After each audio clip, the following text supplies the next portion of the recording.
Hello ဒီနေ့ကတော့မမေခေါက်ဆွဲလေးကြော်လေးကြော်ရင်ကြော်စားပါမယ်ရှင်ခေါက်ဆွဲကြော်လေးကိုထမင်းဖြူလေးနဲ့တွဲစားပါမယ်ရှင်မမေအိမ်မတယောက်တည်းဆိုတော့ခေါက်ဆွဲလေးပဲကြော်စားလိုက်ပါလေရှင်ဒီနေ့ဈေးကလည်းခေါက်ဆွဲရဲ့ပဲတီရဲ့ကော်ပီထုတ်ရဲ့ဝယ်လာပါလေရှင်မို့လို့ဥနေရတော့မို့ဖြစ်တော့ပါဦးရှင်ပဲပင်ပုံလေးပါတစ်ခါထည့်ပြီးတော့ဝယ်လာလိုက်ပါလေရှင်ပြီးတော့ခေါက်ဆွဲကြော်ကိုအတွက်မမေကကော်ပီထုတ်ရဲ့ပဲတီရဲ့ပဲပင်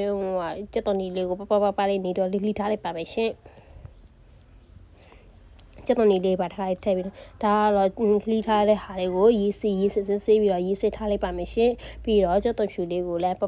ပလေးဆင်းထားလိုက်ပါမယ်ရှင်ခေါက်ဆွဲကြော်တော့အားလုံးစင်သေးဖြစ်ပြီးဆိုပြီးတော့စပြီးတော့ကြော်ပါမယ်ရှင်စီပူရာဆိုတော့နင်းစက်တော်ဖြူလေးကိုထည့်ပြီးတော့အရင်စီးတက်လိုက်ပါမယ်ရှင်စက်တော်ဖြူလေးကိုဝှေ့တော့အောင်ဒီအရင်စီးတက်လိုက်ပါမယ်ရှင်ရောင်လေးနည်းနည်းတက်လာတဲ့ဒီမင်းများစီးတက်လိုက်ပါမယ်ရှင်ပြီးတော့စက်တော်ဖြူလေးရောင်လေးနည်းနည်းတက်လာပြီဆိုတာနဲ့မင်းများစက်တော်နီလေးကိုပါတစ်ခါလေးထည့်ပြီးတော့စီးတက်လိုက်ပါမယ်ရှင်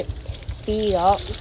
စက်တော်နီလေးစက်တော်ဖြူလေးကိုစီးတက်ပြီးမင်းများကော်ပီထုတ်လေးကိုပါထိုင်ထည့်ပြီးတော့ကြော်လိုက်ပါမယ်ရှင်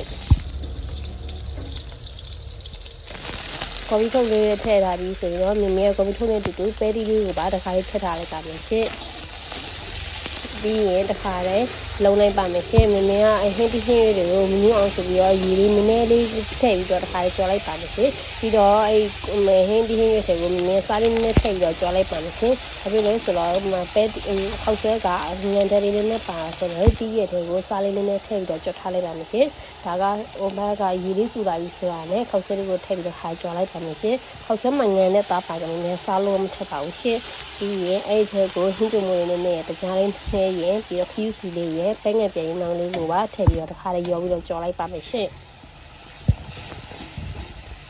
ပူပူနွေးနွေးလေးခေါက်ဆွဲကြော်လေးလိုက်ခေါက်ဆွဲကြော်လေးစင်တဲ့ဖြစ်ပါပြီရှင်ပြီးတော့ခေါက်ဆွဲကြော်လေးမကြက်ခံဒီမှာမမေကခုနဝယ်လာလဲပဲပေပုံလေးကိုပါထည့်ပြီးတော့တစ်ခါလေးကြော်လိုက်ပါမယ်ရှင်ပဲပေပုံလေးကိုထည့်ကြော်လာမမေရမ်းကြိုက်ပါလေရှင်ပဲပေပုံလေးထည့်ပြီးတော့မမေကတစ်ခါထည့်ပြီးတော့လုံးလိုက်ပါမယ်ရှင်ခေါက်ဆွဲကြော်လေးလဲလုံးပြီးသွားပြီစားဖို့လည်းစင်သက်ဖြစ်ပြီဆိုပြီးတော့မမေရဲ့မီးလေးပိတ်ပြီးတော့တခါလေးမီးလေးတက်ထားလိုက်ပါမယ်ရှင်ဒီနေ့ကတော့ခေါက်ဆွဲကြော်လေးကိုတော့ဒီမှာစောက်တာလည်းမတတ်တာ